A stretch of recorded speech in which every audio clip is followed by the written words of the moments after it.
Welcome back everybody. Quick disclaimer, change of top. I'm redoing this intro because the original one had no audio for some reason. I look like a terrible mime artist. Today's episode we've got yard lights to fit, we've got more details to add, and I just want to give a massive thank you as well because as of recording this I've actually just hit 100 subscribers, 102 to be precise.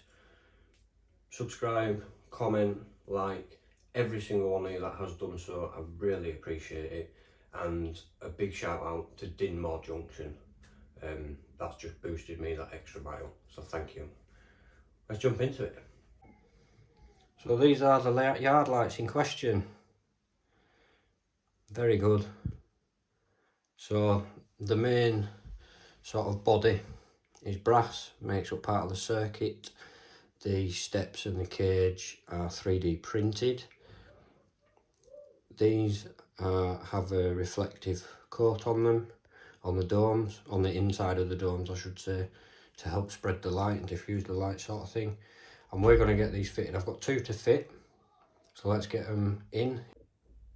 So, regarding the yard lights, we're going to have one fit in this location here. So I'm just going to mark that up, ready to be drilled.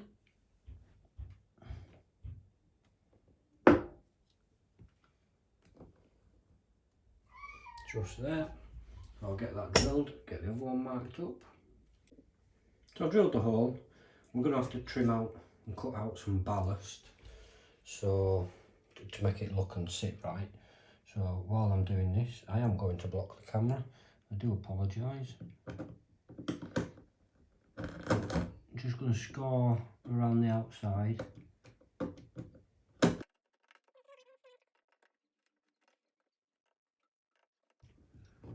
If you're of a younger age, please get some help doing this.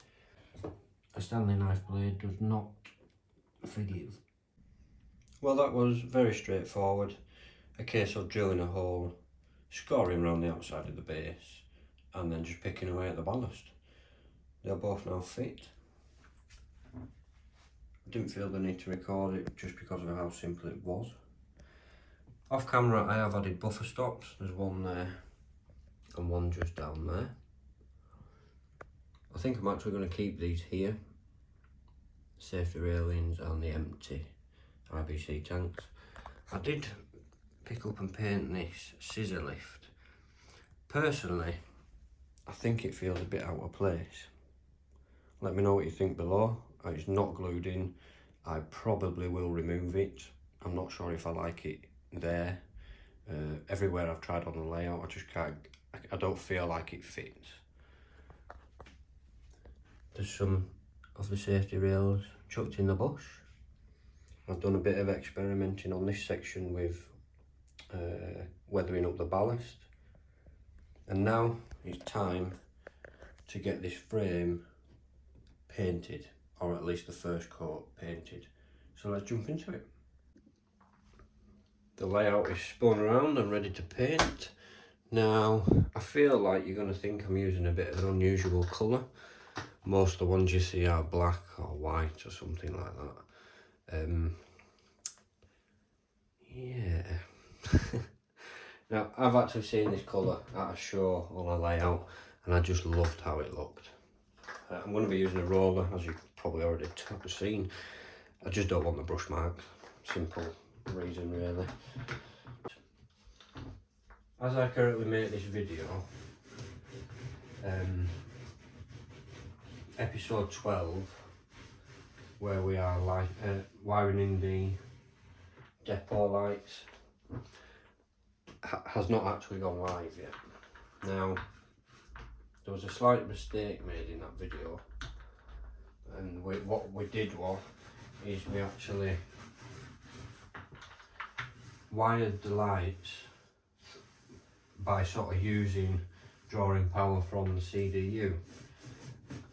I discovered after that video that that's a terrible idea, and that every time I threw a point, the CDU obviously threw all its energy at the point and the lights flickered. So we're now actually going to rewire that and give the voltage regulator that we also used its own power source to avoid any flickering lights, which is why those yard lights have not been wired in just yet. I have tested them with a 9-volt battery. They do have resistors fitted, so it does allow me to use a 9-volt battery.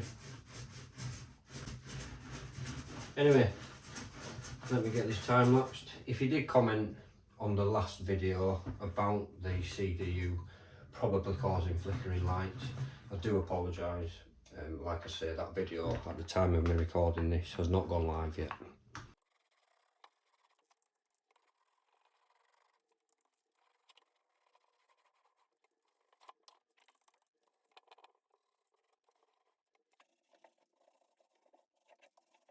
Well, that's the back and the sides done. I'll spin it around and show you the front, the little strip that runs across the bottom. Bit of cleaning up to do around the buttons. I'll let it dry overnight and then just use a Stanley knife blade to scrape it off. Still got these holes to fill in. It's looking good. It definitely adds the front edge there and the sides. They are going to get painted. It's going to be a very tedious job, and I've had enough of painting today.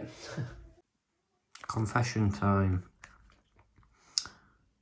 I've managed to dislodge this cable, so this side of the light's not working, this side is. See if I can get that fixed. But for now, it's been a short episode. Thank you for watching, and I'll see you next Wednesday.